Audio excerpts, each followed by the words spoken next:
challenges related to technology? I think the challenges are largely around control and access. So that's, on the one hand, the question around personal security, who's watching me, especially now, that's a big question, who might be spying on me. There's also a lot of concern around parents. They don't want nefarious people to have access to their children. And I for sure don't want, some random stranger that saw me on the street to be able to see what I do all the time. So interestingly, our private and public communications the lines have gotten somewhat blurry in the last 5 or 6 years.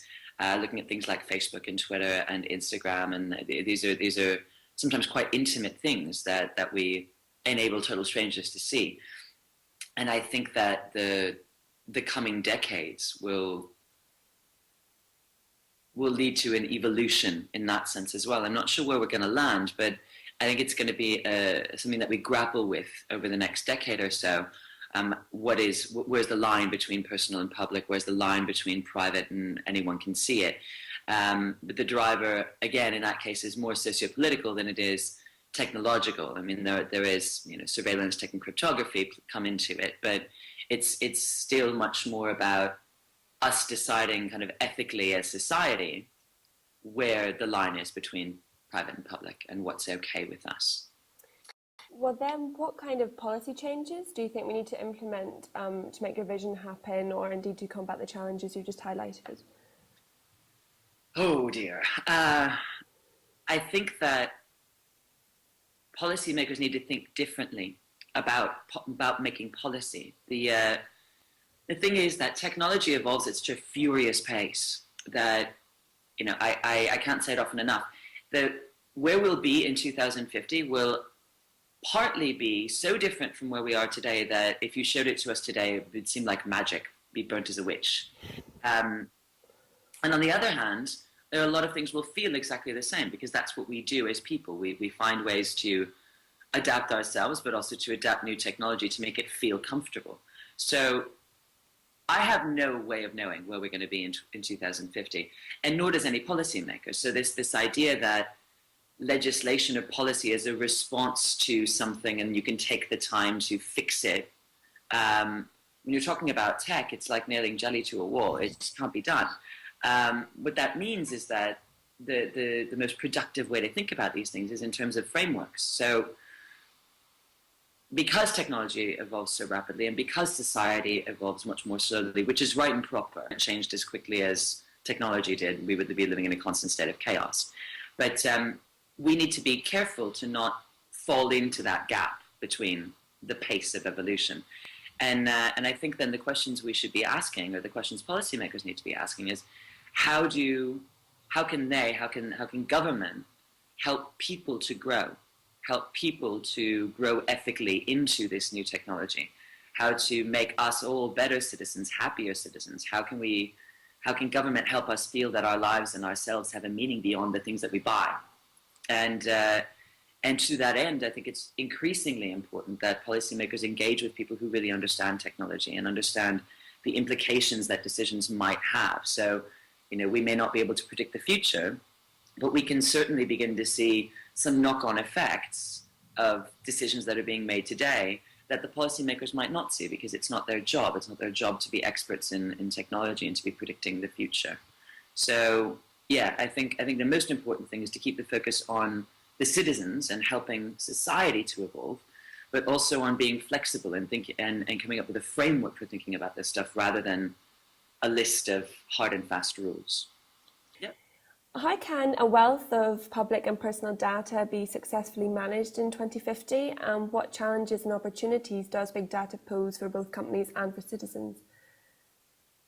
I think the challenges are obviously enormous, but so are the opportunities, and for individuals as well as for corporations and governments. One of the biggest questions here is nobody really knows yet what it means to own yourself in the digital world. Where does me end and not me begin? And this is sort of the other side of that private-public debate. Our online lives make enormous quantities of data. And the data can be used to interpolate all kinds of things about us. That Similarly, a footprint left in the mud can interpolate a lot of things about me, but think of this as like a 3D full body footprint plus your psyche as well. I mean, our data footprints can reveal things about our psychology, about ourselves that we're not even aware of consciously. I mean, there's loads of stories about, Google AdWords knowing a woman was pregnant before she did. I mean, half of those tales are probably apocryphal, but I actually know someone who has MS. And while he was in the process of going to doctors and trying to work out what was wrong with him, he actually started to get fed ads about MS treatment and medication before the diagnosis was final. It was just sort of being considered. And I mean, and it's not like he was talking about it to everyone. Do you know what I mean? So it's clear that the potential of this data is enormous. I mean, think about what it could do for human improvement. If we know ourselves better, know what drives us, are better able to understand the human decision-making process, we could be capable of amazing things. We're already on our way with quantified self stuff and wearables and things like that, but I think we all know that our health and happiness goes a bit deeper than that. I mean, why some days am I more productive than others? Is it because of the coffee I'm drinking? I don't think it is. It's partly because of the coffee, and it's partly because of the music I'm listening to, or the conversations I'm having on the side, or the article I read the first thing when I woke up. I don't know. But I'm interested in this. I'm interested in the thousands of tiny decisions that we make every day without thinking about it consciously. And the better we can understand the way our minds and ourselves work, the better we can be together as citizens, and also the cooler technology we can make. So the other side of that is that from a business perspective, this could make massive waves in commerce. Imagine, today a lot of startups that are starting are looking to monetize through advertising, and what that basically means is that they're taking your and my data that they collect, and that is their currency that they exchange for hard cash from advertisers. What if you and I owned our own data instead of that startup? What if we could broker those transactions ourselves?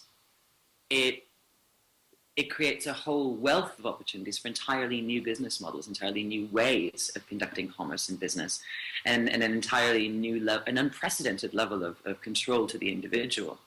And again, this is all new territory, and it has lots of ethical ramifications, it has lots of social ramifications, and so I think that we need to tread perhaps slightly more carefully than we have been on the data question, by which I don't mean that everybody should be terrified of it, but instead of treating data like some kind of, the oil of the 21st century, let's think about it as a lot of knowledge, or potential knowledge, that could have benefit to all of us, but could equally be damaging if we don't use it carefully. We need to make sure that we're building the future that we want.